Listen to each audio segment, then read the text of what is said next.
Okay, just one more sleep until the big game tomorrow. We now know that the Blue Jays will face the Yankees in their American League Division Series. On the ground, that's off the glove of the first baseman Lowe. One runner's in. Here comes Chisholm. 2 runs are in. In the deciding game of the wild card series in New York between the Yankees and Boston, the Yankees took a 4-0 lead in the 4th inning there on a couple of runs. They already had 2. That was more than enough, as the final score was 4-0. Joining us live this morning is Drew Fairservice, writer of Long Way from Sunlight. Also has got a good Substack on the Jays. And Drew, let's talk about this. And we now know it's Jays. Yankees never before played each other in the playoffs. I never think that's really that relevant anyway. But what do you make of how this series lines up for the Toronto Blue Jays? I think Blue Jays fans kind of probably wanted to face the Red Sox a little bit more, but facing the Yankees has the opportunity to be extra sweet, as you said, the first time they've ever faced in the playoffs. Some of the longest rivalries. Some of us can remember 1985 when the Blue Jays first reached the playoffs, beating the Yankees to win the American League East.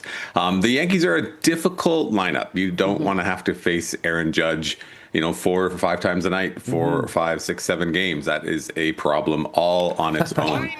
But we see that the reason the Blue Jays are sitting here right now, having done in-squad scrimmages this week and kind of home and cooled and able to get their starting rotation the way they wanted it to do, was because they did win the season series with the Yankees. They famously won 6 of 7 in July, which really put them in a great position. They were swept by the Yankees there in September, but I think that, the way the Yankees play defense, we've seen them really kick the ball around and give games to the Blue Jays there in July. The bullpen has been strengthened a little bit. And there's always questions, especially if you talk to Yankees fans, about the way that manager Aaron Boone kind of directs the game. So I think that it is scary, but I think that the Blue Jays can feel confident going into this ALDS. Yeah, I mean, last week it was all anxiety, right, when they were tied with the Yankees in the AL East after being ahead of them by 5 games, and we saw that shrink. So now they're facing off against the Yankees. What are you anticipating is going to happen in terms of starting pitcher, the bullpen situation, all that? Well, the bullpen situation in the playoffs is always really interesting. You tend to see starters that can come out of the bullpen, guys who can throw extra hard. Maybe they're only out there for an inning or 2, as opposed to trying to get through 4, 5, or 6 innings. But Blue Jays fans have to be hopeful that winning the division as they did, holding off, sweeping the Rays there at the end of the year, gives them the opportunity to start Kevin Gausman in Game 1, or Shane Bieber, have Trey Savage waiting in the wings, with Eric Lauer in a piggyback situation. The Yankees don't have that luxury. We saw, obviously, Cam Schlittler pitched so well last night. Max Fried pitched so well in Game 1 as well. But now they have to wait. They have to get those pitchers their rest. I feel like Luis Gil is more likely to get the Game 1 call for the Yankees, maybe on a bit of a short leash. So, that's why you try to win the division. That's why you try to get that bye and be able to get a little bit of rest and line up your pitchers the way that you'd love to. Again, I think the bullpen will be really interesting to see what happens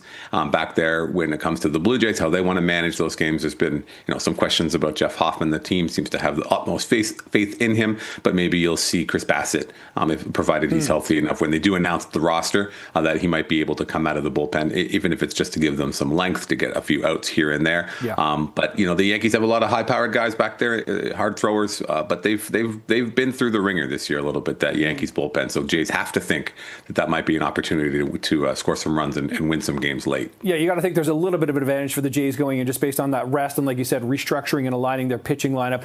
It's only a 5-game series, though, Drew. How does that change the strategy from John Schneider's managing point in terms of the intensity of this is not quite a 3-game wild card, but 5 games a whole lot different than 7?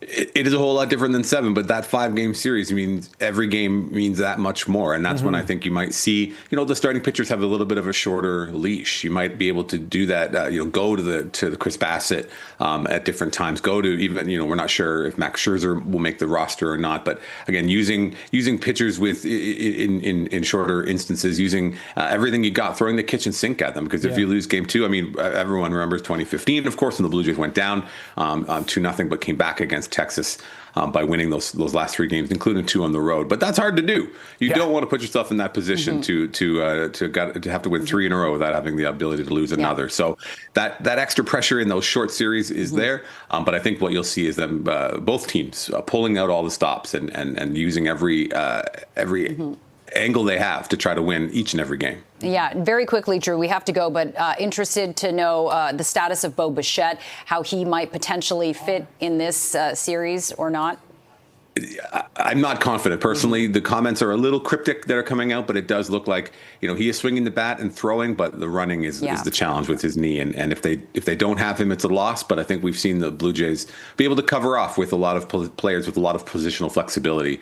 But they're better with Bichette in there than they are without him. That's for sure. Yeah. Okay, Drew Fairservice, we're better with you on our show, giving us this kind of insights. Appreciate that time. Thanks, Drew. It's going to be fun to watch this series starting tomorrow at 4. Have a good one.